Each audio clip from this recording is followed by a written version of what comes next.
It's a beautiful Sunday, July 27th, and you're listening to the Oklahoma Breakdown with Ikard and Lehman, presented by Riverwind Casino. Riverwind is Oklahoma City's premier casino experience, and there are so many reasons why Riverwind is consistently voted OKC's #1 casino, but it all starts with their amazing variety of gaming thrills and excitement. Riverwind's beautiful, award-winning environment plays host to more than 2,800 of the latest electronic games with a huge selection of table games, including blackjack, blackjack match, roulette, and Teddy's favorite, craps. No matter what your game, Riverwind has it in spades and hearts. And to learn more about their gaming promotions and entertainment options, all you got to do is visit riverwind.com. Riverwind Casino, good times, great rewards, and I can smell it, Dad. Ooh, you smell that freshly cut grass heading out to practice? You hear those cicadas? You see the heat coming off the grass. You're like, wait, why is it so hot? Why What's is happening? steam rising from the field? It's here, man. It's training camp week. Sooners get going this week. We've made it through. Are you excited? I'm excited. I'm excited. Yeah, it's always, I will say though, it always feels like whenever the team reports to camp, like it's here, and then August kind of drags on before that first kickoff. But we should have finally some football stuff to start talking about, right? What's actually happening out there on the field. It's been a very busy offseason, don't get me wrong, but it'll be fun to actually be talking about what's happening up there on the field. So, looking at the next couple weeks for the podcast, Wednesday we'll have our top questions for the team heading into training camp. We'll also do some of our top questions for other teams in the SEC. Then the next two episodes, heavy hitters, baby. Josh Pate, Dusty Dvorak. Let's go. So it's football time. We're getting dialed right. in, baby. We're getting That's right. It's training camp for us too. We gotta right. get calloused for the season. 2-a-days. We got 2-a-days. All right. So this week we hosted a night with Nagy at Twin Hills here in Oklahoma City, and kind of just wanted to recap that now. We didn't record it or anything like that. If you want to be at those types of things, you got to buy a ticket. That seemed like a very simple request from the Sooner Club. Like, hey, would you not record this and put it on YouTube so that people will actually come to these events? Sure, that seems fair. But Ted, he talked about all kinds of different things as the Sooners head into training camp. Like, let's just start here. What really stood out to you about what Jim Nagy had to say on Thursday night? Well, I think just kind of really wrap up the whole thing basically is I really like they have a process. They have a set structure in place with how they're going to evaluate guys moving forward. And like we all know, the landscape is difficult right now. You got a lot of moving pieces. Like, what is the actual rule set that they need to operate in? Well, that may change weekly or monthly. It may change 50 times in the next year. But the most important thing is the evaluation of players. And I thought that he laid it out, talked about their whole scouting department, and they've brought a very detailed process to how they're going to do it. Like getting the right numbers on guys, getting some testing on guys, how they're evaluating high school guys and transfer portal guys. They're not winging it on players like, hey, this guy may be good. They're trying to build a framework of evidence, and they could plug different prospects into their system and see how they measure up, and hopefully that helps your overall hit rate whenever you're out there recruiting guys. And I like that there is a very detailed process and grading system how they're doing it all, and hopefully in time we start to see that process play out and we bring in the right guys for our football team. Yeah, I thought that one of the most encouraging things he talked about was the fact that he's asked Venables to do things differently than they've been doing from an early evaluation standpoint. And Brent Venables said, yeah, all good. Do it. Yep. To everything. He literally said, Brent has said yes to everything I've asked him to do. Yeah. And that includes, they were not in the recent past, they have not been getting measurements for guys coming to camp. Now they're getting height, weight, arm length. Then they do the 40, the broad jump, the short shuttle. So they get a baseline for every guy that comes to their football camp. And that allows them to collect all that data and use it properly when it comes to who you're going to offer, who you're not, who you're going to keep track of. And that seems like something very simple, but it's a big change to the process. Mm-hmm. I also thought, because he got asked basically about that trip, about the clip from the triple option, where he was saying, hey, we're going for value. You could tell it annoys him how big of a deal that became, but but it basically he has ultimate belief in his staff and the way that they're doing it. And I thought it was extremely interesting that he's told all of the guys on his staff and all of the coaches, do not look at the star rankings before you evaluate players. Yep. Evaluate them with he doesn't want any of that affecting the evaluations that his staff has for guys. So I thought that was very interesting. And he said, hey, I have a ton of respect for all those people that do that. It's not easy, but I don't know. It makes me more confident in him that he's so confident in their evaluation skills and their process. Does that make sense? Yeah. And it has to be that way. You're building out a scouting department with guys that have a background in it. You've got your grading system and how you're going to evaluate players. You can't go off of someone else's word and just put all of your trust in that. You can't do it. You got to evaluate your guy. If you have him graded differently and you see value there, that's great. And honestly, to me, this is where you can make the biggest gains on people that don't have a scouting department, because they may, turn their nose up at a bunch of guys out there that aren't rated very high. But if you do your homework and you get a good, solid evaluation and you have a guy way higher than what most people think of him, that's what you want.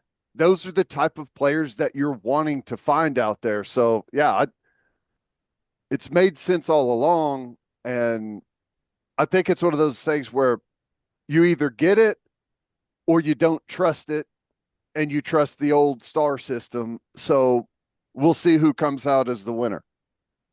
One of the more interesting things he said related to their evaluation process, which I'd never heard him talk about, was whether or not it was scheme specific. And it was a good question. That was, one of the questions we took from the crowd. They basically were subtly asking, hey, if this year doesn't go well, does that change how you evaluate guys? And I thought it was interesting to hear Jim talk about, hey, no. It's not a scheme specific evaluation process. And that they're looking for essentially guys that can play in any system, that have the measurables. But the more I hear Jim talk about football players, the more I realize its instincts are massive in their evaluation system. Just seeing a guy that, for lack of a better term, knows ball and can play fast and can play physical because they have a high understanding of high level understanding of the game. He continues to bring that up over and over and over again. And it's kind of one of those things, Ted, when you watch the tape, you kind of know it when you see it. Yep. But that is something like, yeah, height, weight, explosiveness, all those things. You got to have those things to play at Oklahoma.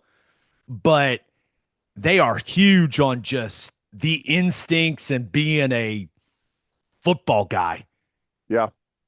And you Yeah. and you only learn that being around the guys. Right.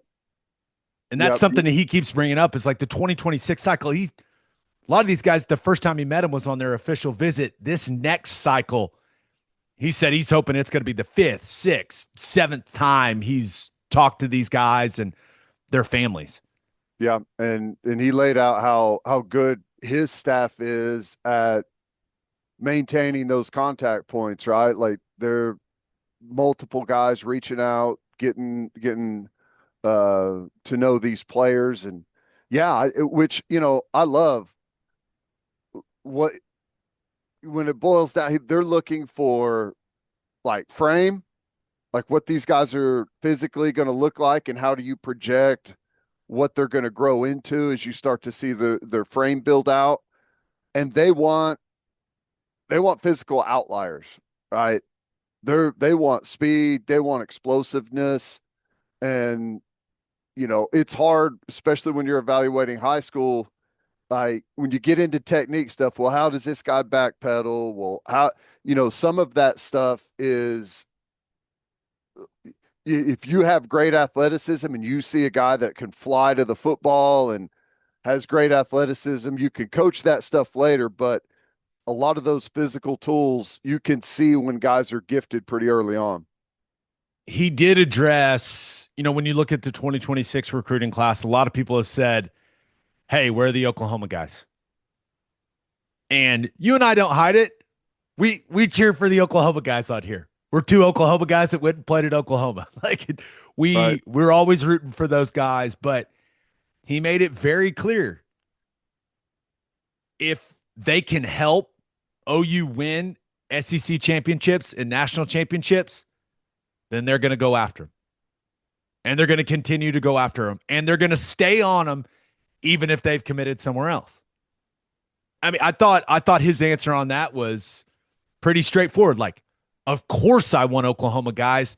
They just have to be guys that can help us win championships.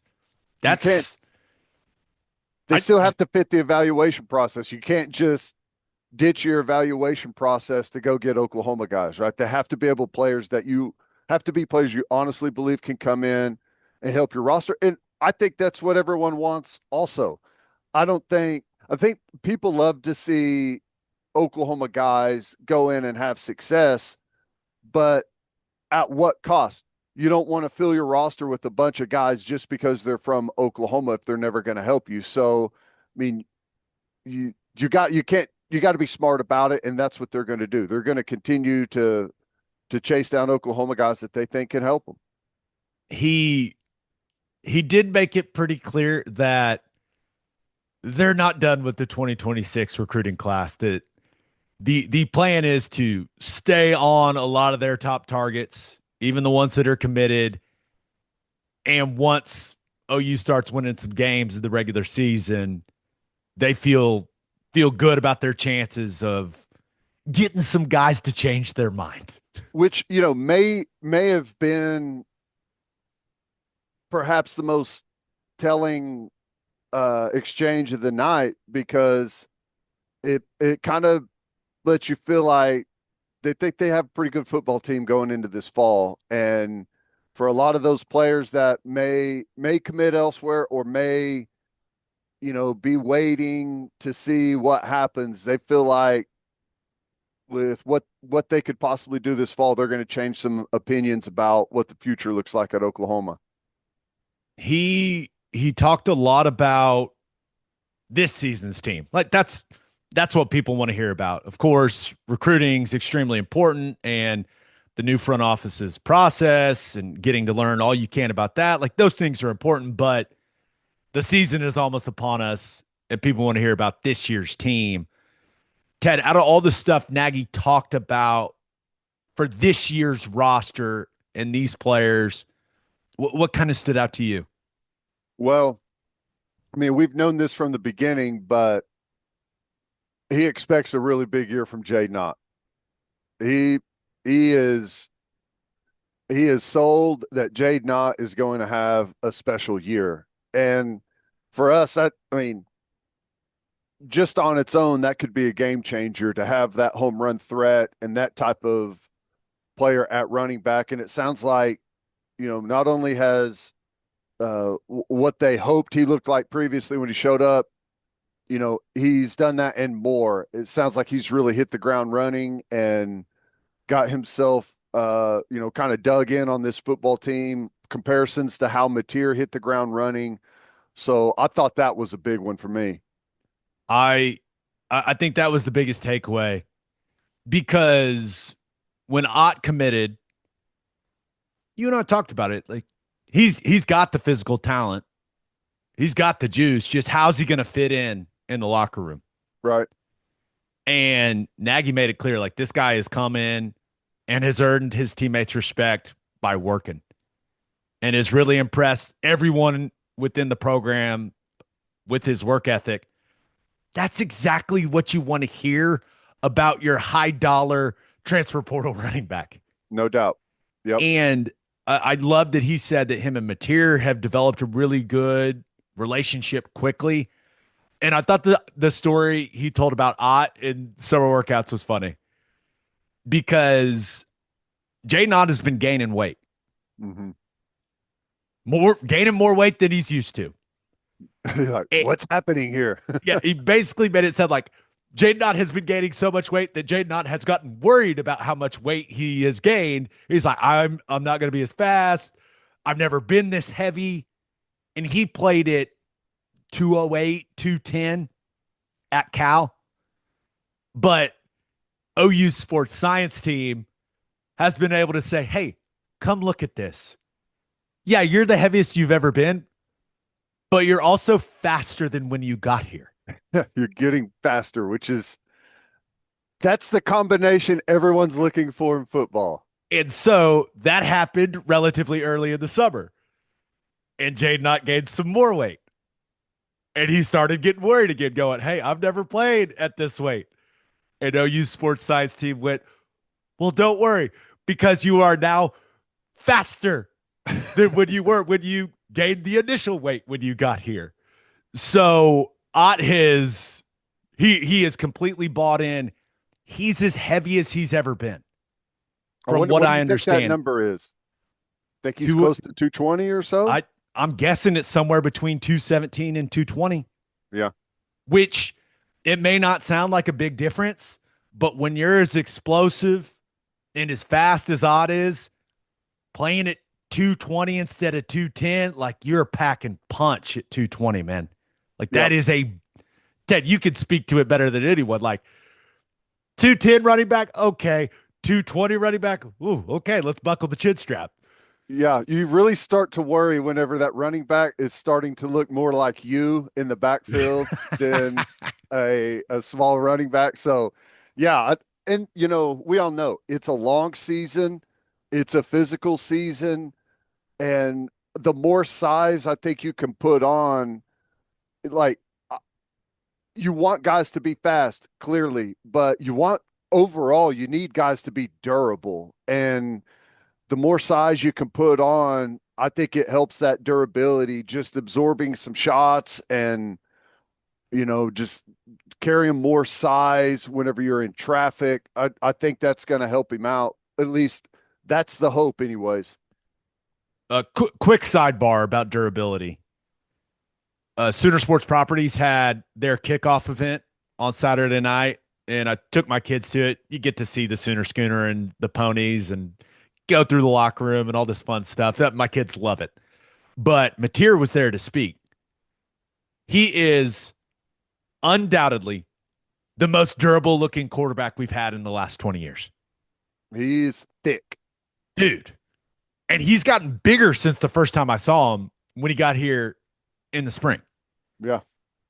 I don't know what he's tipping the scales at, but when you walk up on him, quarterback is not your first guess. Right. Yeah.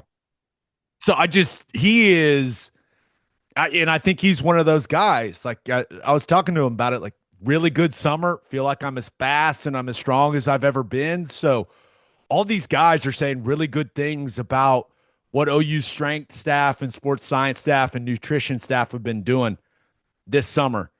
And I don't know, man, it's just getting me excited. But the stuff about Ott, it's exactly what you want to hear about Mm-hmm. the guy.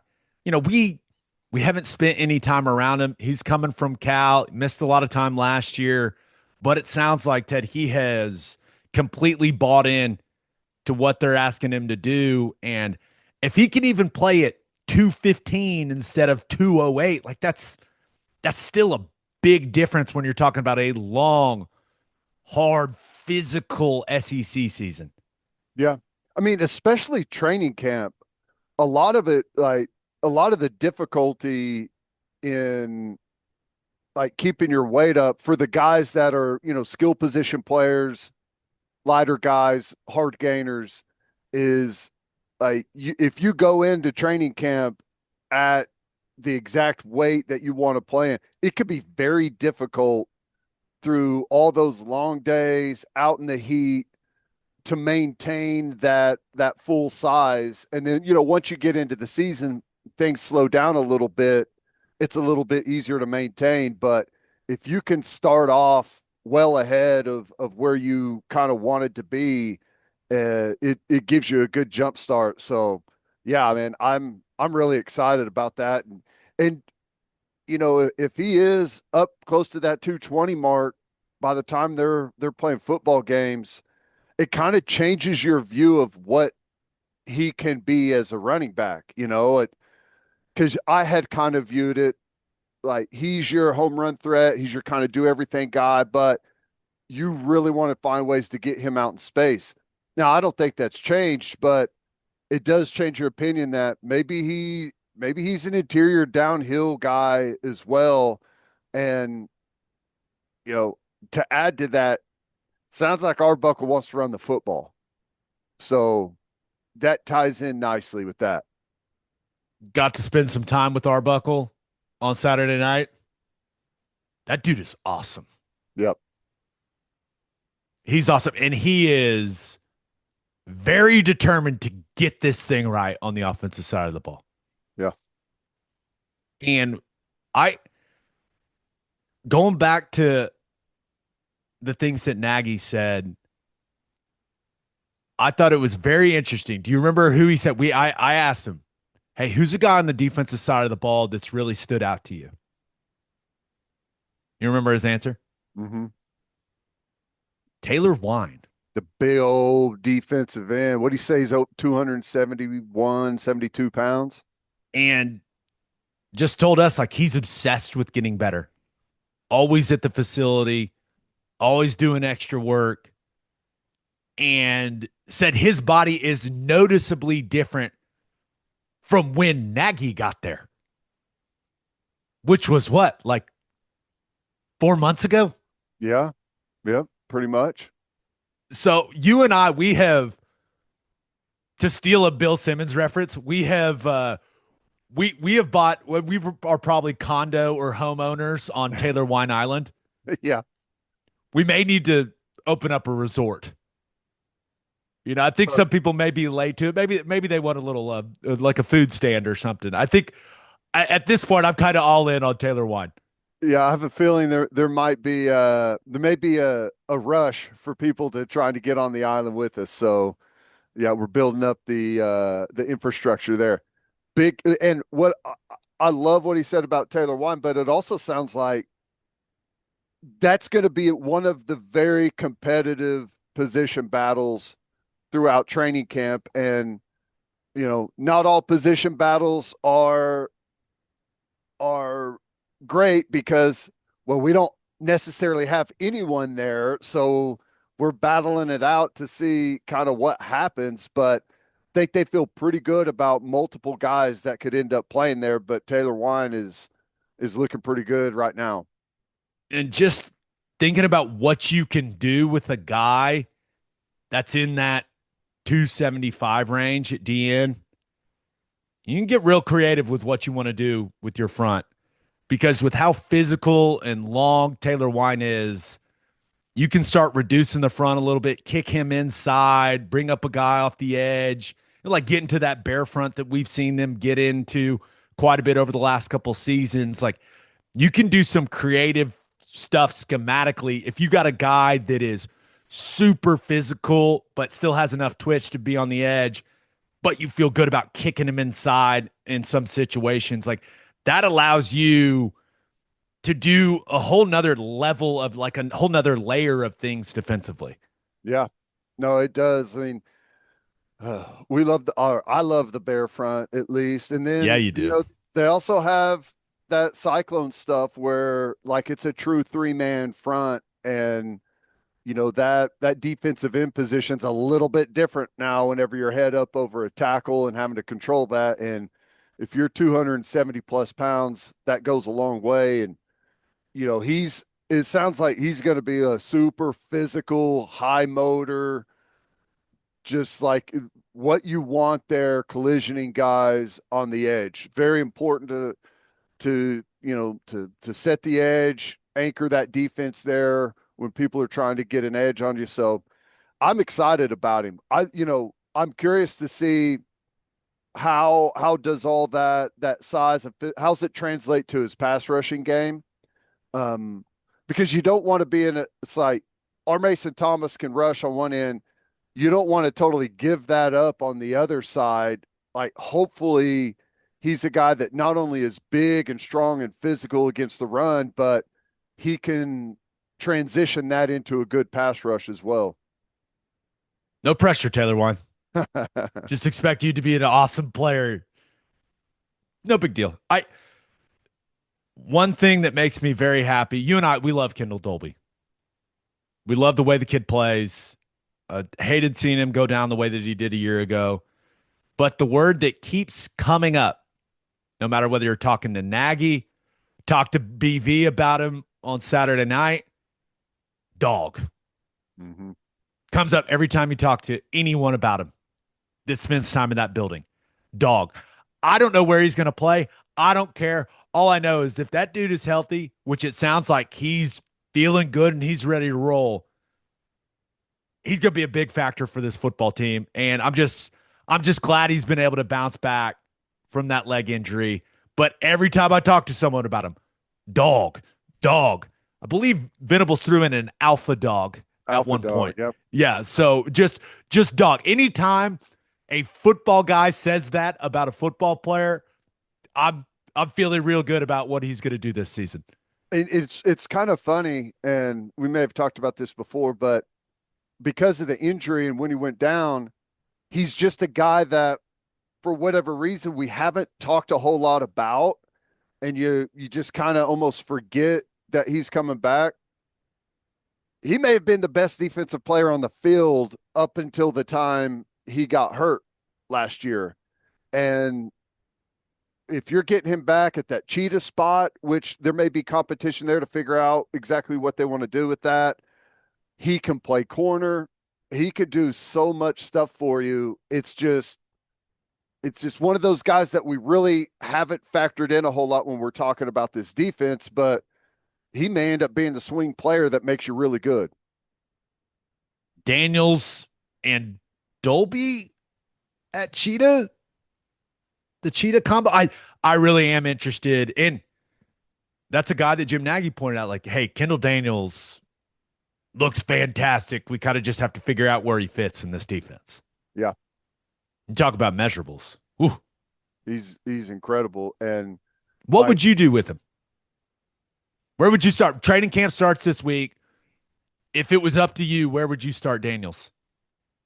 I would have him at safety and at Cheetah. Let him play in space. Yeah. I've very rarely seen the experiment of taking a guy from a different position and putting him at inside backer to where it works.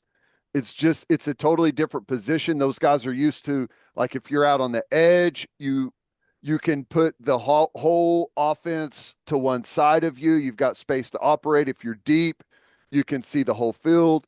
When you get inside, all you see is gigantic humans in front of you. The vision is totally different. The technique is totally different. Um, I I would like to play him at Cheetah and then at safety to where he's always the rotation guy into the box. Like anytime you're playing cover three, he's your strong safety or, even free safety where he rotates down and essentially becomes a linebacker at depth. Now you can't always do that. You have to be able to play the deep spot also, but you know, I I'm curious to see how they use him and frankly, I think we'll probably see him at multiple spots. But, especially that cheetah spot, when you get into playing teams that go bigger personnel, two tight ends out there on the field quite a bit, he gives you a lot of versatility as, a 240 pounder that can also cover, but teams want to get physical and try and run the ball on you. It's better than having a corner-sized player that has to come up and fit the run game. One other guy I've made it's a little insider trading. I mean, it is what it is, but went ahead and purchased some Owen Heineke stock. I love that Just kid. just went ahead, just went and grabbed a couple shares of Owen Heineke stock. He, His name keeps coming up. Keeps I coming know it. up.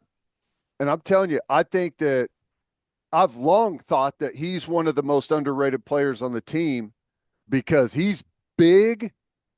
He runs really, really well, and he's a tackling machine. He is physical. He comes downhill. I think he's smart. He checks a lot of boxes. Absolutely. So I think because one of the questions heading into camp is linebacker depth. And I know we'll have a whole episode on that on Wednesday. But you've got Kip and Kobe, you've got Sammy O, and I think Heineke's, it sounds like he's going to be in the mix there Yeah. because the dude is extremely physical and knows exactly what to do. Yeah. And those are the first two places you want to start whenever you're talking about inside linebacker. All right. The rest will come. If you know where you're supposed to be and you play hard and physical and you can run, yeah, I really like him. I mean, the more players you have that can factor in, the better. And let's be honest, if Owen Heineke can put together a really good camp, I think it only makes Kobe McKenzie better at that Mike Backer spot. A little bit of healthy competition there. May the best man win, and I think everyone in that room will be better for it. Anything else from our night with Nagy? Hmm. Not that jumps out right away. I just really like the overall way that he's built out that scouting department. And, a lot of the headlines, a lot of the conversation is with Nagy, and rightfully so, but he's got very capable people below him that he trusts, and they're the real thing that's going to make this whole process work. I do think his staff is going to arm the players with some knowledge that they have not had in the past because he told us that his staff is going to do advanced breakdowns of individual players for upcoming opponents. Mm-hmm. And that's something you get in the NFL. But I don't remember getting that in college. I remember going and being like, okay, this is the guy I'm going to play against. Let me watch him and see what he does. Nagy and his staff are going to go do a bunch of that work and present each player with a report of the guys that they are going to play against. Yeah. Now, you don't want to overload them with information, but that stuff will be really helpful and that staff will be able to identify weak links on the other team and inform the coaching staff and say, hey, you need to attack these guys. And, that's honestly college football, it's always been one of my biggest complaints is, and I understand it just because of where players are in their development. It's usually big picture, like this is our scheme, this is our offense, this is our defense, this is what we do. Um, I think there's a lot to be gained by finding the weaknesses on other teams, personnel wise, and going at those players and attacking them a little bit more than just running our offense. Let's focus it and try and attack some of their real weaknesses. I think that has a chance to really help them out. A quick example for the people. Let's say another team's left guard doesn't move very well or isn't good with his eyes. You can see that type of stuff on tape. And then for that opponent, you are building your pressure package to attack their left guard, to make him move his feet, to make him redirect. And if you don't think he moves his feet very well, then you're feeling good about whether it's a D lineman coming to him or a linebacker. You're feeling good about getting on his edge and getting pressure on the quarterback. And you build your pressure package knowing like, hey, we want to attack this guy. Yeah. And I'm not trying to make it sound like they haven't done that in the past. Of course they have. But that work's going to be done well in advance. So it's not just going to be the analytics thing where, hey, they played this front, this percentage. This is their favorite blitz. This is their favorite coverage. That stuff's all going to come from an analytics group that does that all very quickly. But the very specific, let's attack this guy in these situations with this type of stuff, like that should be helpful. It should only enhance what they're doing on both sides of the ball.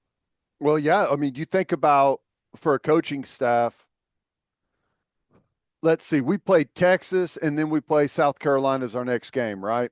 Well, you got to imagine you're playing Kent State, and during the work for Kent State, the coaches are already starting to work on Texas, right? So they're ahead of the game a little bit, getting things together, trying to figure out what they're going to do.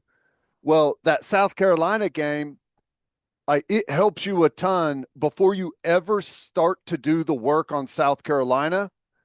Like you click over on your South Carolina tab in your computer and, you can pull up their entire roster, their depth chart, and already see where the scouting department has everyone on that roster graded by their color coding system. And you can see where the weaker players are right away. And that can help you start building out before you ever get into game week where you're really pouring over the film and start to find those things. Hopefully the goal is to have it all cooked in before you ever even get there. One last thing from Nagy.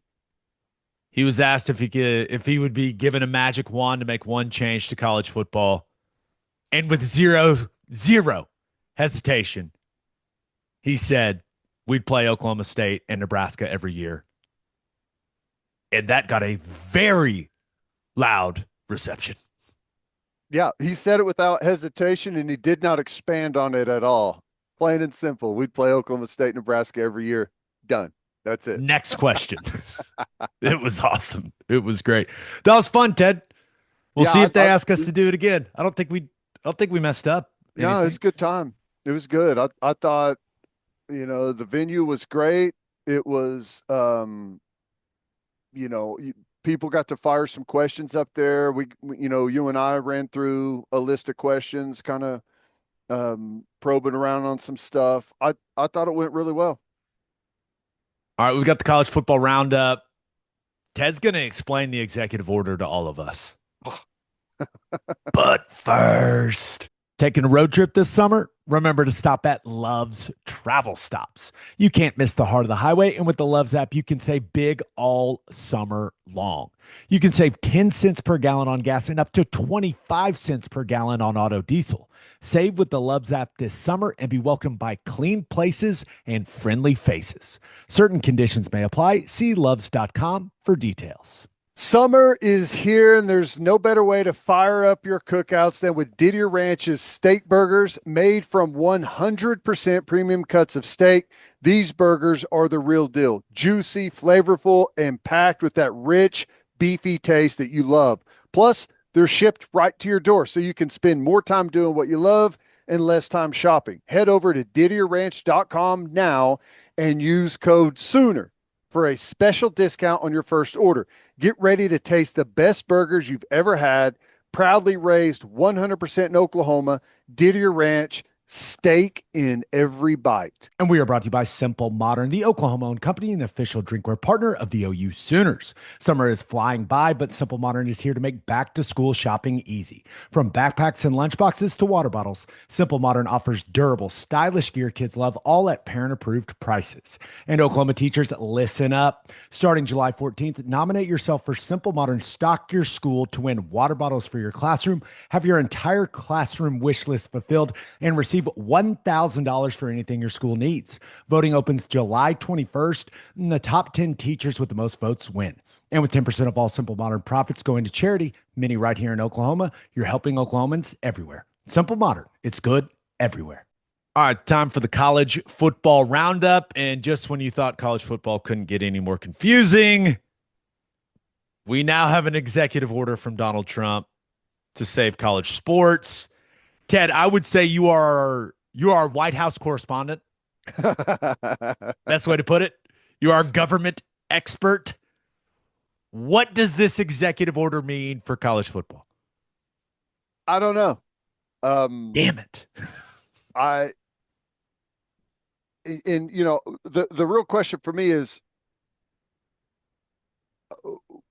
who's giving the guidance, and like ultimately it sounds like they're trying to find a way to kind of preserve the academic aspect, and like the real question is are athletes employees or not, right? And trying to lay out the framework of how they should be paid and everything. I mean, I don't know if this helps anything or if it confuses it. I think the one thing that you kind of gather from this is trying to build a little bit of support behind the House ruling and maybe give it some more sturdy framework that holds up to scrutiny a little bit better. But whether or not they get there, I don't know. Just to recap what's going on in college football, the guidelines, the guardrails. We've got guidelines coming from the NCAA, guidelines coming from the College Sports Commission, which is essentially the new NCAA. We've got somewhere in the ballpark of 30 different state laws. We've got the House settlement and everything that's come from that. And now we've got an executive order. What are schools supposed to follow, man? Like what is happening? Yeah, it's tough. I mean, it is a mess. It's a mess. And I don't know. You're almost, the only thing you can really do is try and wait and see how, like, operate how you've been instructed by the House settlement, and then see how it holds up to scrutiny. And if it doesn't hold up through the court system, then you adjust, and then there'll be a new round of lawsuits. And then if it holds up, you stick with it. If it doesn't, you adjust until there's some real framework put in. And, you know, I've kind of always said this, I feel like the executive order is often a kind of a sign to the legislator, Senate, to get something in line that either fits with that or is close. It's like a signal to hit the gas and get going on something. And, you know, it's you throw the executive order out there, you see what the willingness of people is to start trying to get some real legislation to where it's not just an executive order. But whether or not any of that happens, I don't know. And it's still very difficult to even come up with legislation that you feel like fits and everyone agrees with and you can get backing. So, from what I understood, you're right. This is like, hey, guys, get this done in 30 days. You know, it's in 30 days. Football.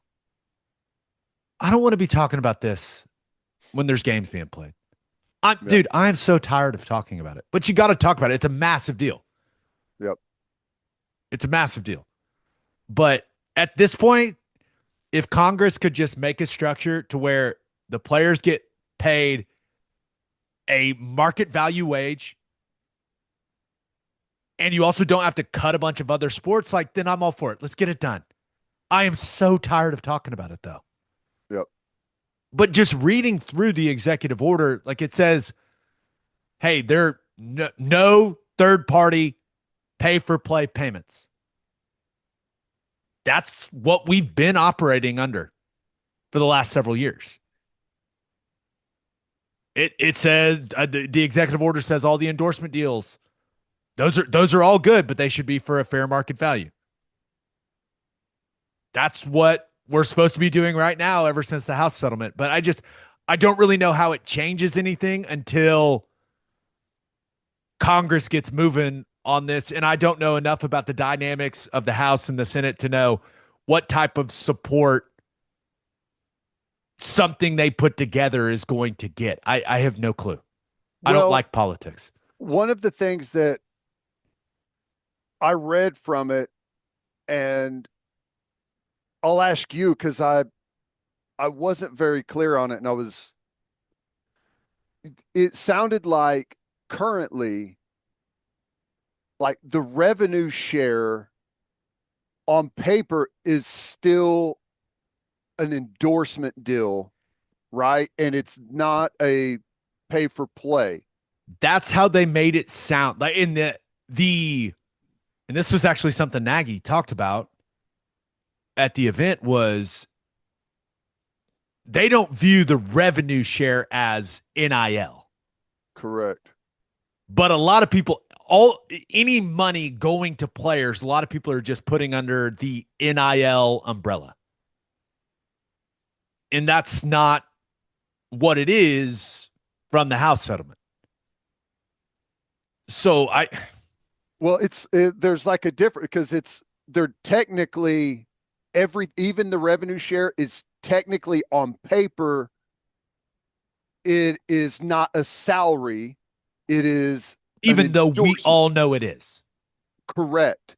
And that's where kind of the language is like, if it becomes a salary, then they're employees.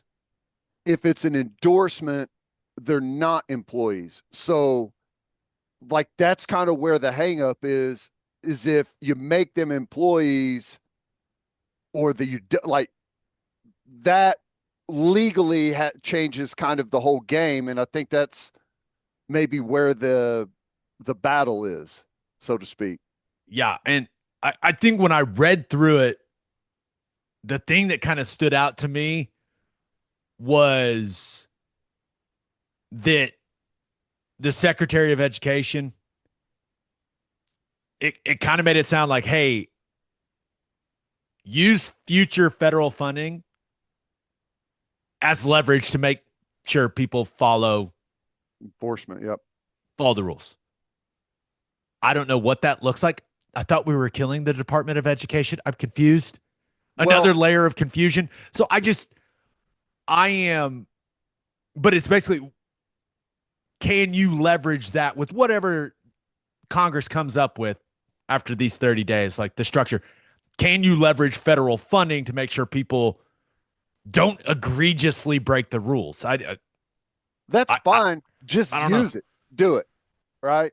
If you see someone blatantly breaking the rules, do it. And withhold the fund. Like, there's all these talks about how difficult, like how stringent the enforcement of all these rules is going to be. Well, is it or not? Because we already see people that are kind of finding their way to navigate around it, which, is always going to happen to some degree legally. But until you drop the hammer on somebody, people are going to continue to test, see how far they can take it. That's just how it goes. So, I mean, and I don't know that you could necessarily do it right now whenever everything still feels like it's to a large degree undefined. I I don't know what's going to happen. All I want is just, can we get the final structure in place, please? I am so sick of talking about this. And I am going to want to, I'm going to have to scream into a pillow when they come out with something like during game week. It's going to make me very upset. Right. Friday evening before kickoff, Friday news dump right before week 1 starts. Right in the middle of week 0, and we're supposed to be enjoying the opening weekend of college football. But I don't know. I I've stressed over it for a long time. Like, what does the future of college football look like? Is this sport going to resemble anything like it used to? I've pretty much given up on that. Just give us whatever the rule set is, just give it to us. Give us some hard defined lines to where we can hold people accountable, and you can start building your program underneath those rules. So hopefully it happens sooner rather than later, but I'm not holding out a whole lot of hope. Just I'd like for it to happen.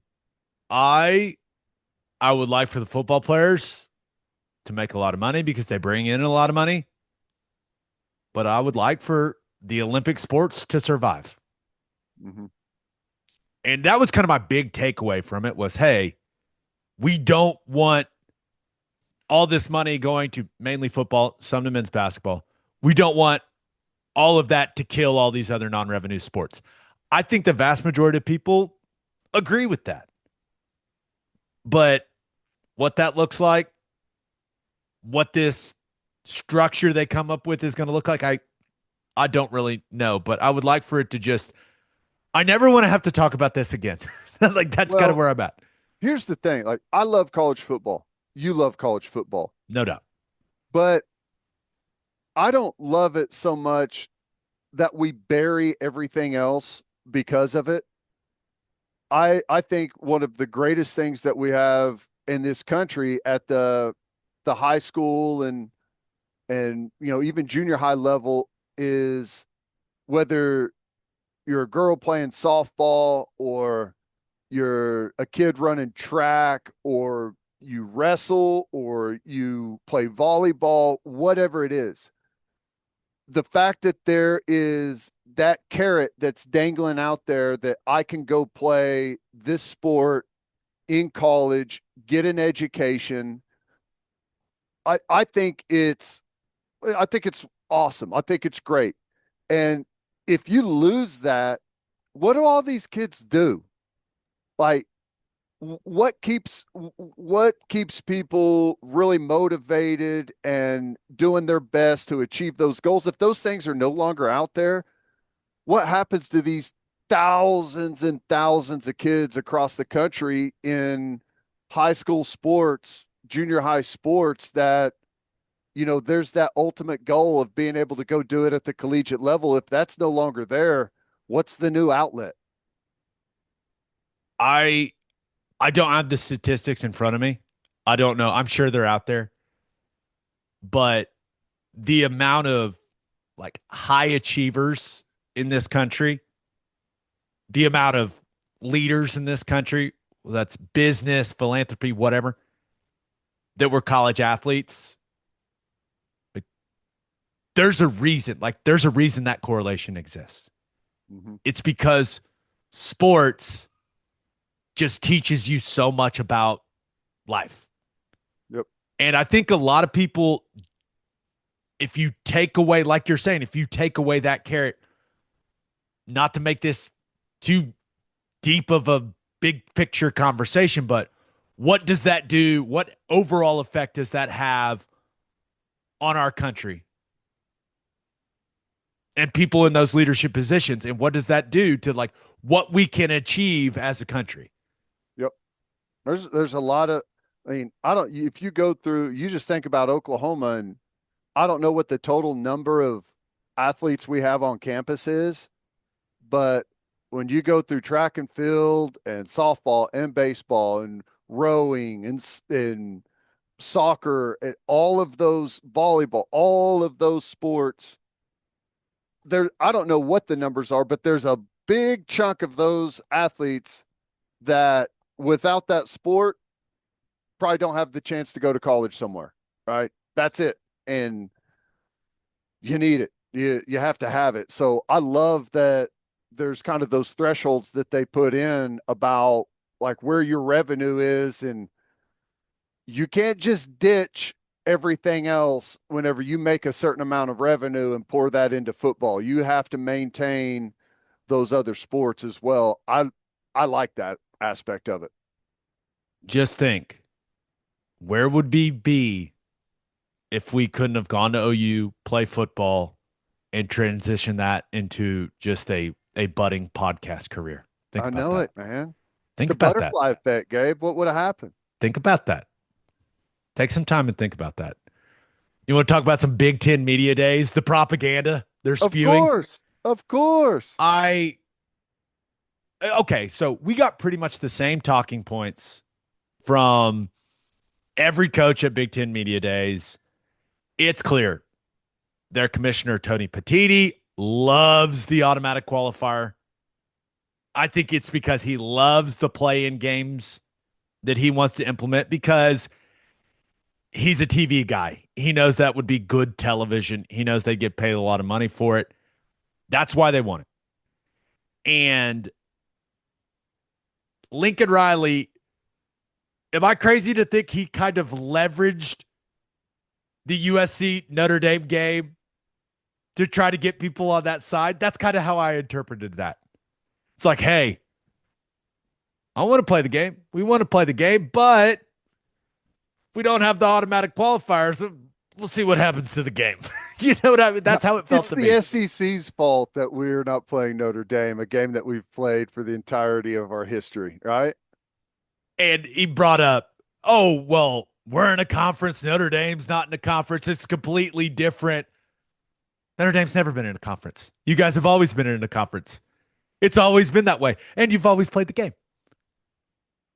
So I don't know. It just felt very weird to basically say the future of this rivalry depends on automatic qualifiers in the college football playoff. That was my takeaway from what Lincoln Riley said about one of the better rivalries in college football. Yeah. Which not a huge fan of that. I mean, it's one thing when Indiana's not playing Virginia, right? It's another thing when USC's not playing Notre Dame. Like, totally different situation. Um, you know, I look at all this, and it's so funny that the like Sankey was right there. It sounded like we were ready to do this thing. And then the coaches showed up to those spring meetings and like, actually, no, that's not what we want. And it makes you wonder that if that flip is that real, or is that a bargaining chip to try and sway things a little bit more? I don't know. It was just very weird that like, okay, here we are, we're headed towards it. This is what we're going to do. And then whoop, nope, coaches totally squash it. So who knows? It is no secret that Greg Sankey wants the SEC to play 9 conference games. Right. And maybe his about face on the 4-4-2-2-1 +3 model. Maybe that's the nudge the SEC needs to go, okay, yeah, we'll play 9 if we get 5 + 11. We'll see if it ends up working that way. If that's how it ends up, chess master Greg Sankey. But I just like this quote from Lincoln Riley. I think there's a million reasons why we should very seriously, as a college football community, that we should adopt the automatic qualifying in terms of the college football playoff. This might be the most important one, right? Is that we give every reason for college football to preserve non-conference games that mean a lot to the history of the game and to the fan bases and to the former players and everyone that's been associated with it. No, no. Automatic qualifiers is not the reason to preserve the game. The reason to preserve the game is because it means a lot to the history of the game and to the fan bases and to the former players and everybody that's been associated with it. That's why you keep the game. It's already there. You already stated all the reasons why it stays. And I'd be saying this and I know that if we bring Lincoln Riley up on this show, like people say, oh, well, what happened. And I know I'd bring this up if any other Big Ten coach said this. They threatened to take away one of the great rivalry game and use the automatic qualifiers as a bargaining chip to keep it. Like, no, you play the games because they are meaningful. And that's why Notre Dame has come out and said, we want to sign a long-term scheduling agreement. Mark Streeman's made it very clear. We want to play that game every year. That's why you play the game. Not, hey, we need the automatic qualifiers so that this game really doesn't have that big of an impact on our season. Like, I get that, but that is lame as hell, man. I mean, it's just, and you and I are the ones going, play Bedlam every year. Don't want to hear the excuses. Play the game. It's a great game. It's great for the state. Play the game. Figure it out. But we're to the point where coaches are essentially saying, hey, I'm killing this rivalry game if you don't give me automatic qualifiers in the playoff. And that sucks. Bottom line, that sucks. Yep. Yeah. I mean, it's how this thing works, right? Whenever there's a new change around the corner, everybody is going to, back into their corners and try and leverage everything that they have to put themselves in the best position. And that's why it's so hard in college football to get anything done, is because you have all of these different groups that are lobbying for the best situation possible, for their conference, for their individual schools. It's all, you have so many people in the room with different priorities. It's very difficult to get anyone to align on anything. I just wonder how USC fans feel about this, because on the other side of things, you have everyone at Notre Dame going, we want to play the game every year, and being very clear about that. And then you've got Lincoln Riley. Here's the quote. The game would still affect seeding, and that's really important. It just doesn't put you at a competitive disadvantage on access to the playoffs, and I think that's the key. That is not what I want my coach saying if I'm a USC fan. Like, if Brent Venables came out and said something like this, we love Brent, but we go, Brent, no. Now, there's not a good example for OU currently, but I think BV wants to play Bedlam. I don't think he'd say, oh, well, it'd be the access to the playoffs would be a little, I don't know. Like, this is just not what I want to hear from my head coach if I'm a USC fan. It's just not. Well, the funny thing is it's all a hedge against losing the game. It doesn't put you at a competitive disadvantage on access to the playoffs if you go win it. It can be maybe the single greatest advantage in getting to the playoff, having a game like that you can go in and prove that you're a team that belongs there, right? Just go prove it on the field. Like, we're trying to take away from teams having to prove it on the field and getting the automatic qualifier to get in. Just approach it to where you just go win and prove it on the field. You should not be advocating for a system where you can back yourself into it. We want a system where you have to go earn it on the field. So go earn it on the field. it's way better to do it that way than it is to put all these hedges out there about, well, what if you lose? What if you do this? What if this happens? Just go earn it on the field and you don't have anything to worry about. You're either a team that is capable and should qualify or you're not. Now, every year there's maybe one or two examples of teams that people have a difference on. But if you go win those games on the field, it's the best thing for you to get into the playoff.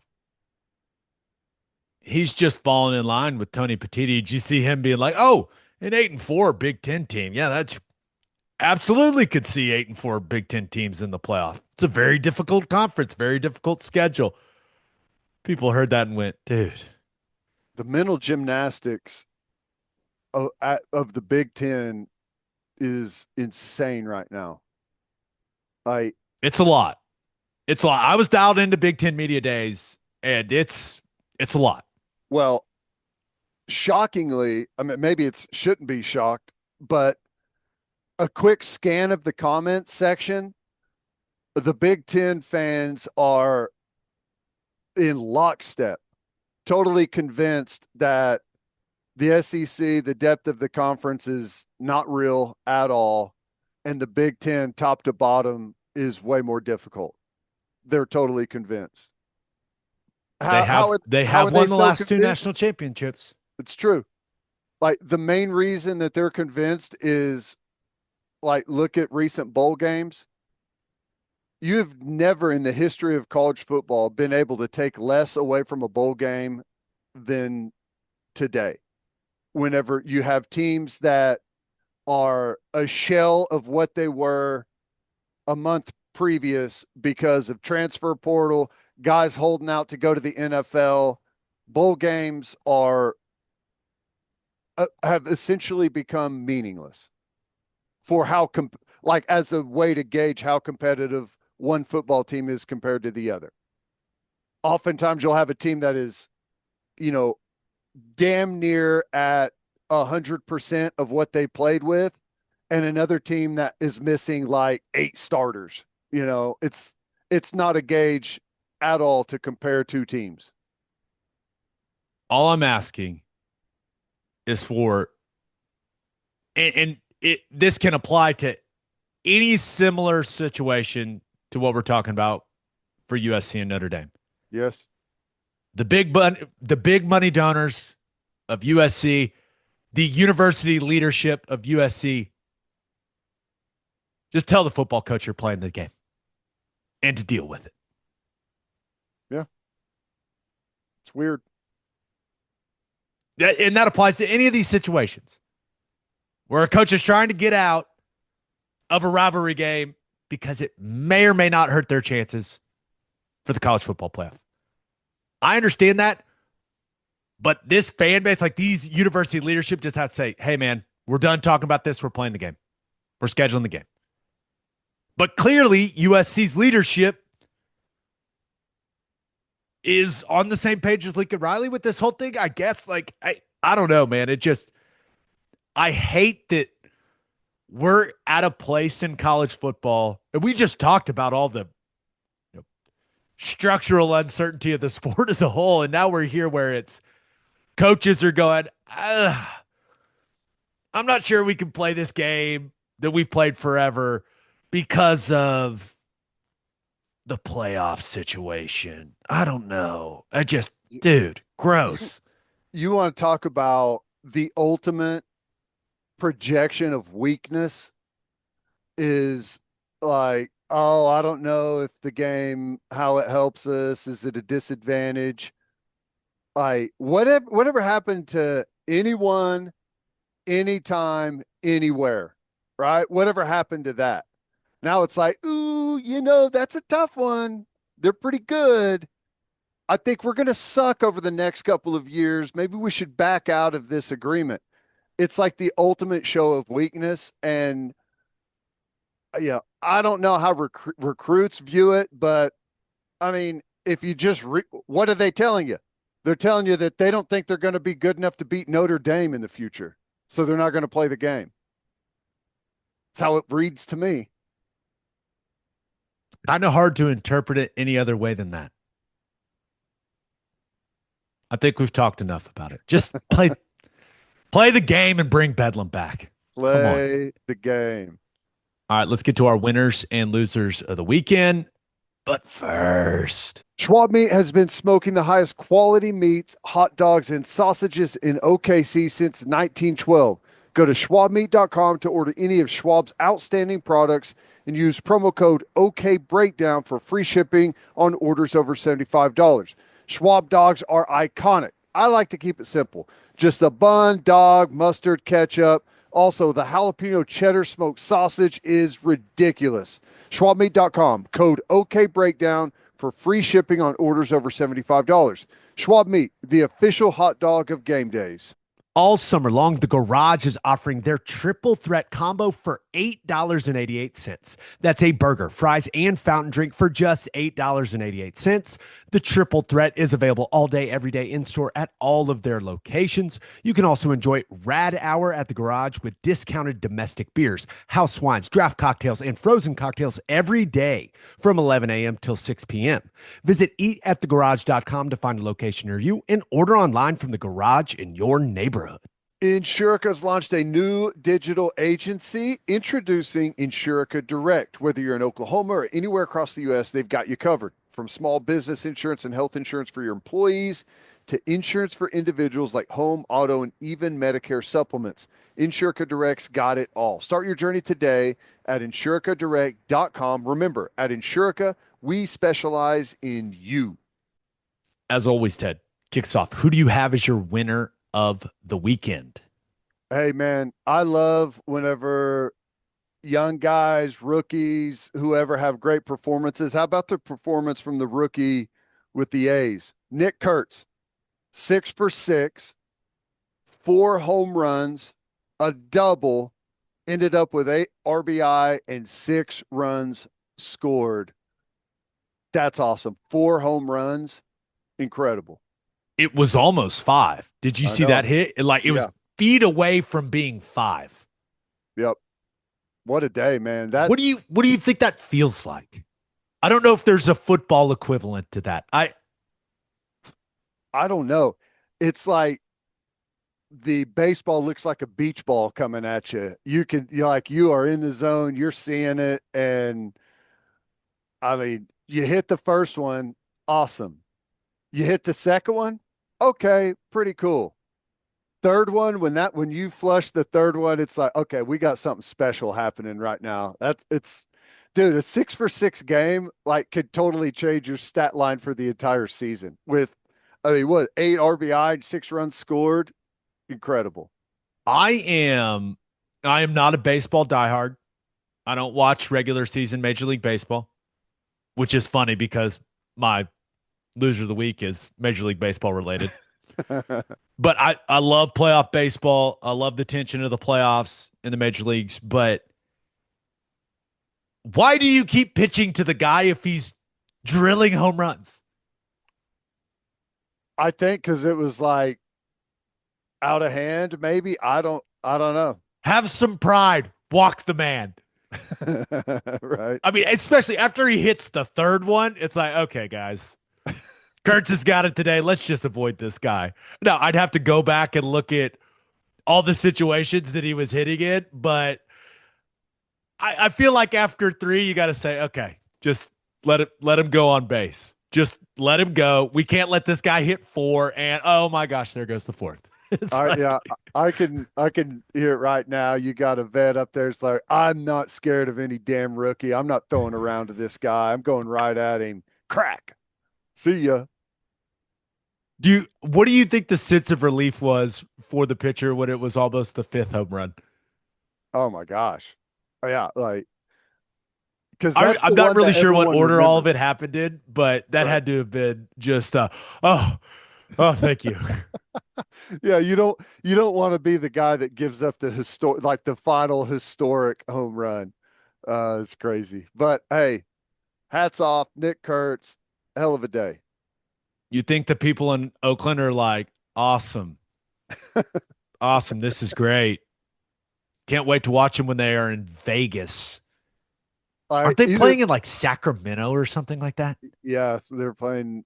Yeah, I, it's pretty crazy. But they were either like frustrated or they maybe still have no idea it happened. They boycotted. That's fair. That's fair. All right, who Well, do you have as your they loser? boycotted originally by their boycott was everyone showing up for the games because that was the that's pretty funny. The sit-in. We're gonna show up. Who We're going to show up to prove our point. That's so funny. do you have as your loser of the weekend? I don't know exactly who to pin this on, but for lack of better options, I'll just throw it right at Michigan. They threw out that they're going to play Western Michigan in Germany in 26 for a non-conference game. And I hate that Michigan's doing it, but I don't know who started this trend and who's going around and putting these games together. And because it's hard for me to believe that the people at Michigan are like, hey, wouldn't it be cool if we went and played Western Michigan in Germany? Let's see if we can put that together. Someone's putting this trash together for teams to go play overseas. And I think it's one of the most detestable things in sports right now. All what? You're going to ditch your own fans and take away one of their home games for the 6 football fans you may start in Germany halfway around the world that are not going to mean anything ever to the bottom line of your sport. I think it's the dumbest thing ever. I Yeah, I understand you're trying to grow the sport, but at what expense? You have what, 7, 8 home games a year, and you're just going to cut one of those out of your own community and go send it to Germany? I hate it. I don't care how much money they get from it. I hate it. I think it's stupid as hell. So you're not excited for Farmageddon in Dublin in week No, 0 this year? no, it may be the most important game in the entire Big 12 for the entire season. Like that game could ultimately like choose who goes and plays in the Big 12 championship. It's a rivalry game and they're playing it halfway around the world on week 0. Stupid, beyond stupid. You know And why? the fans, as long as they continue to allow their schools to get away with it, it's going to continue to happen. The fans should just not show up is what you're saying. I don't know. Do Don't travel. something. Hold people accountable.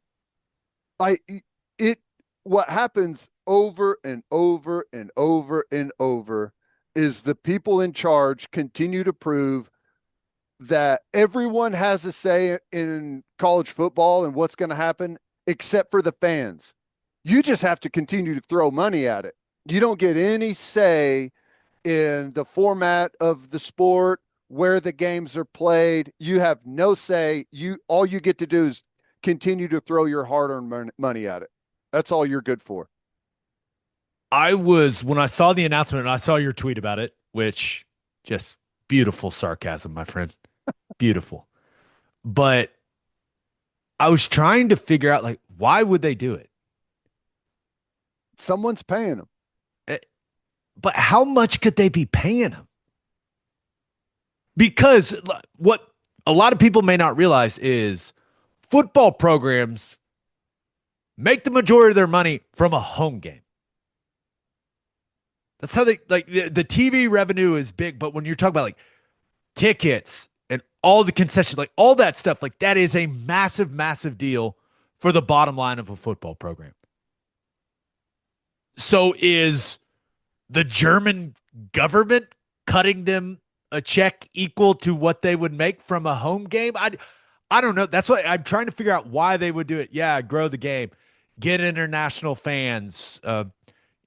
Maybe there's a German recruit every couple years that could help you, like something like that, and that those people become Michigan fans because you go play over that. That seems kind of unlikely, but okay if you want to throw that out there. But are you trying to get sponsorships from German businesses? I don't know. Like I was trying to figure out why they would do it, and I couldn't really figure anything out other than, hey, it's kind of cool to take your players to Germany and let them have that experience. Other than that, like I can't think of much of a reason why they would do it. Well, here's what I hate about it. Um, let's say for math purposes, you make $10 million for a home game in revenue. All right. I don't know if it's more or less than that. Frankly, doesn't matter. You make $10 million as a athletic department from your home game. Well, you can go play in Germany and you're going to make $12 million. Okay. So, all right, there's $2 million profit there for us. But what they don't factor in is, okay, the university makes $10 million, but the amount of money you generate in economic activity around your stadium, you just rob from everyone else. Hotels, bars and restaurants, vending, all of these people in your local community, it's a huge driver of economic activity that helps everyone local, right? There's bars and restaurants that you got to remember, bars and restaurants on campus have very small windows of where they're profitable. A big chunk of the year in some of these college towns, I mean, what you got 40,000 students that are gone out of town, go home for the summers. So you have these small windows during football season and to a lesser degree during the spring. Like those big weekends drive such a huge number for your overall profit margin, like to stay afloat. And the more of those you pluck out of your own community, you're just keeping the money for yourself and everyone else can kick rocks. Yeah, sorry. I know you're there every year for us and you make this environment great and you make it a reason why people want to show up is because of the bustling activity around these stadiums and all of the people that show up. Not important to us. The only thing that's important is the amount of dollar bills that we get coming in. Everyone else, to hell with you. I think it's clear how you feel. One last thing on it. One reason it annoys me, Michigan now has 2 weeks to prepare for the OU game because they're going to have week 0. They don't have a week 1 game. They'll have 2 weeks to get ready for the Sooners coming to Ann Arbor next season. Right. If I was a player, I'd be furious if one of my buys was week 1. Yeah. That is not how you draw it up. Right. Not at all. But yeah, Right. they will. That was maybe my first thought. Well, my first thought was, oh, I can't wait to hear what Ted thinks about it. He's going to hate it so much. And then my second thought was, oh, they're going to have two weeks to get ready for the Sooners. They'll have to readjust to the time change, but yeah, they'll have an extra week of prep for OU next season. Yeah, well, it's all worth it because 3 people in Germany are going to buy a Michigan jersey. So it's all worth it. Can I get your best go blue in a German accent? German, go blue. Go blue. Hey, that was pretty good. Well, that was stupid. So let's get to my winner and loser. But first, 3 things matter in banking: service, service, and service. And First Fidelity Bank's commitment to exceptional service is more than a promise, it's their foundation. FFB has been by your side for over a century, and they are honored to be a part of your journey. Banking isn't about where you've been, it's about where you are headed. Open an account at an award-winning bank today at ffb.com. At First Fidelity Bank, we go where you go. And go to opolisclothing.com and use promo code TED for 10% off our podcast merchandise and the best OU gear out there. That's opolisclothing.com and use promo code TED. Buttery soft and 10% off. And we found some amazing shirts we need to tell you guys about. Poncho. They make the ultimate outdoor performance shirts for men. Fabric's lightweight, breathes incredibly well, and dries fast. You can get them both short and long sleeve. You can choose regular fit or slim fit, and Poncho's got great color and pattern options as well. The shirt is built for whatever you want to throw at it. Getting outdoors, travel, backyard barbecue, date night. And Poncho wants you in a shirt you love, which is why they're offering free shipping, free returns, and free exchanges. If you've been looking for the perfect shirt, something breathable that fits great, feels even better, and stands out in a good way, give Poncho a try. Go to ponchooutdoors.com/OKBreakdown for $10 off your first order. That's Poncho, Poncho, outdoors.com/OKBreakdown for $10 off and free shipping. Go try one out. They're nice. Yes, they are. For my winner of the weekend, give me the Cincinnati Bengals. Finally got the first round pick signed. Last one to do it, but they got it done, Ted. They got a deal with Shemar Stewart done 4 years. $18.97 million fully guaranteed. That includes a $10.4 million signing bonus.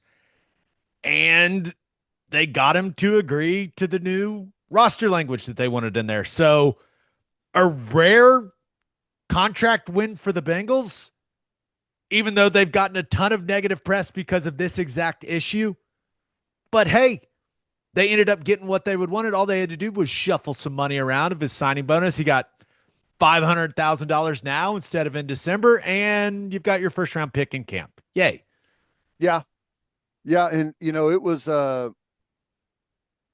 you felt like I'm not super tied into the NFL contract language and everything, but there's becoming more and more guaranteed money.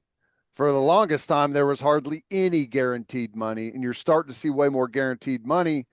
And it makes sense that the teams want a little bit of safety in some of that guaranteed money. It's guaranteed if you don't do something totally reckless down the road. I don't think I've ever said this, but after this was initially reported, I think a lot of people went, oh, here we go, the cheap Bengals.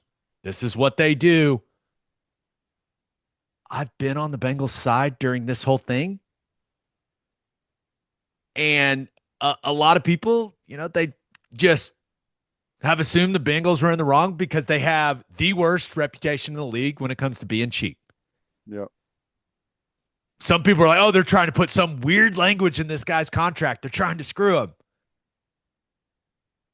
The language that the Bengals wanted and ended up getting is completely reasonable to me. Yep. Like, hey, your contract is guaranteed, but we can void future guaranteed money if you go out there and you do something crazy. Yep. If you commit a crime and you go to prison, we ain't paying you. That seems perfectly reasonable to me. And so I don't think I've ever said it, Ted. I have been on the Bengals side, and I do not like the Bengals organization. I had an official meeting with them at the combine. Within the first minute, they said they couldn't draft me because I didn't have enough dirt. They're like, give us the dirt. Marvin Lewis will never forget it. Give me the dirt. Coach, I'm sorry. I'm just kind of boring. Well, can't draft you. Okay, good talk. Went and did a workout for him. Guy pulls me aside afterwards. You were by far the best guy, but we can't sign you. What? Why didn't you tell them you ate too much pasta at that one event? I should have. That's not what happened. Well, yeah, I'm just going to keep letting people think that's what happened. It's fine. It's fine. Yes. I was a fat boy. In this situation, that's what you should have played it as, right? Like, I clearly played it all wrong. But I don't think I've ever said, oh, the Bengals are in the right on this thing. But I think it's perfectly reasonable to put language in a person's contract that you're about to pay $19 million fully guaranteed and say, hey, man, if you go do some crazy stuff and get thrown in prison, we ain't paying you. We're not paying you millions of dollars while you're locked up. Yeah, that's perfectly reasonable. Now, could Mike Brown and the Bengals have done a better job of how they presented this to the public? Of course. They could have made it very clear early on. Once Shemar Stewart commented on this initially, like, hey, no, we're not trying to do anything weird. This is what the language is, and we think that's perfectly reasonable, and it is. Yeah, and I'll say, like, I also understand the player side of it, of, you know, guaranteed money is guaranteed money, and I'm not trying to, like, give myself a free out, but, like, in the past, like last year, your contracts last year didn't say this in it. Like, I want the guaranteed money that everyone else has been guaranteed. So I can understand it, but it seems like a totally reasonable precedent to set contract wise. I don't think anyone in the country is out there would agree that if you commit a crime and are in prison and can no longer play for the team, that they should have to keep paying you. Guaranteed's guaranteed. Right. Gotcha. I Now their best player on defense still isn't in camp. Trey Hendrickson wants his money. That I feel like that is a even stranger negotiation. It's doesn't seem like they're close either. All he did was lead the league in sacks last year. Yeah, he's had like 2 or 3 great years in a row. Just an all pro. No big deal. Man, it'll get worked out. I guess he said, like, hey, they don't want to give me any guaranteed money after the first year. Yeah, don't do that, Trey. We were teammates in New Orleans. Yeah, don't sign that. Yeah, that's It'll get worked out, maybe. But I'll always wonder. And it was one of the dumbest rumors I'd ever heard, but it was people were going, well, could Shemar Stewart come back to A&M for another season? We'll never get to know what the process would be like if a first round pick tried to go back to college. Now, I the way I read that was he was going to go back and practice with them, right, to stay sharp. Oh, there were some people, and he went back there and he's been working out there and he's been working out with their team. But there were some people that were like, well, what happens if he did just, want to play? Yeah. What would happen? Well, it is interesting that there is the rule in college that you can come back and you can practice with the football team. And you remember Nick Saban, who he had a quarterback come back and run scout team as a look for some quarterback that they were going to face. And, that is an interesting spin on things. Like, at some point, do you get a professional scout team in college football? Ooh, that'd be fun. You're on to something. Think about it. You want to get you some scout team reps at tight end. You want to strap it up, brother? No, thank you. Oh gosh, you'd have to pay me so much money. Oh my gosh. All right, my loser of the weekend. Some rare Major League Baseball talk from me here on the pod, Ted. The New York Yankees. Now, Yankees have dropped 7 of their last 10. Not good. They are 14-23 since June 13th. That is the second worst record in baseball in that span. They have gone from being, I believe, 4.5 games up in the AL East to now 6 games back of the Blue Jays and in second in the AL East. Ouch. How about the Blue Jays' best record in baseball right now? And Aaron Judge is headed to the IL with an elbow injury. Now, the bad news is from his quotes, from the interview I saw, he can't really grip a baseball and throw it right now. Not good. That's a detriment in baseball. When you're an outfielder, not great. But the good news is MRI revealed no UCL damage. This is not a Tommy John situation. But squad is slumping, and now their best player is hurt. Not exactly where you want to be, Ted, if you're the Yankees. Nope, not good. Maybe it was foreshadowing when Aaron Judge got drilled in the face with that baseball whenever he was jogging onto the field. It was a sign of things to come. But, yeah, it's not good. Yeah. Well, I guess ultimately it's a really long season. you need your stars healthy at the end whenever you get to the playoffs or get close in those playoff races down the stretch. But yeah, you need your star players, not just for winning games, but you know, it's a hit to baseball whenever you got a bunch of stars that are injured and not playing. He leads the majors in batting average and is second in home runs and RBIs. So that's not the guy you want on the IL. No. Is I don't know what it says about me, but when I was reading about this and watching some of his comments, my initial reaction was, "Oh, I'm glad it's not a UCL situation. That's great." My next thought was, well, he had to get an MRI to know that it's not a UCL situation. And how the heck does that guy fit in an MRI machine? He's got just put that big long ass arm in there from the other room, I think. I don't know. Is there like a special just arm MRI machine for baseball players, or does he have to get all the way into the tube and hear that? Anyone that's had an MRI knows what I'm talking about with the noises, but anyone that hasn't is like, what is he doing? Yeah, But I just kept thinking, great, I wonder what MRI machine that guy has to get in. no kidding. I mean, think about basketball players, right? Because you start on this like sled and then you move in there. It's like we need a longer runway to get these guys in there. Aaron Judge and I, just a couple guys trying to bounce back from elbows. Ted, I know you need to get on the same protocol he's going to be on for rehab. you think I should fly to New York and see if they can just help me out? Get in touch with his guy. Hey, I Judge, listen. what are you doing? Hey, my guy Bennett Rader, Synergy Physical Therapy.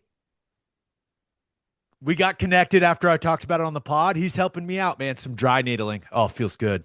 Okay. I'm getting better. Slowly All but right. surely, I'm getting better. My man Bennett's helping me out. Okay. Hit him up if you're into dry needling. I'm getting the good stuff, Ted. Needles in, electrodes hooked up to the needles, running the Ooh. electric current through it. Oh, Ooh.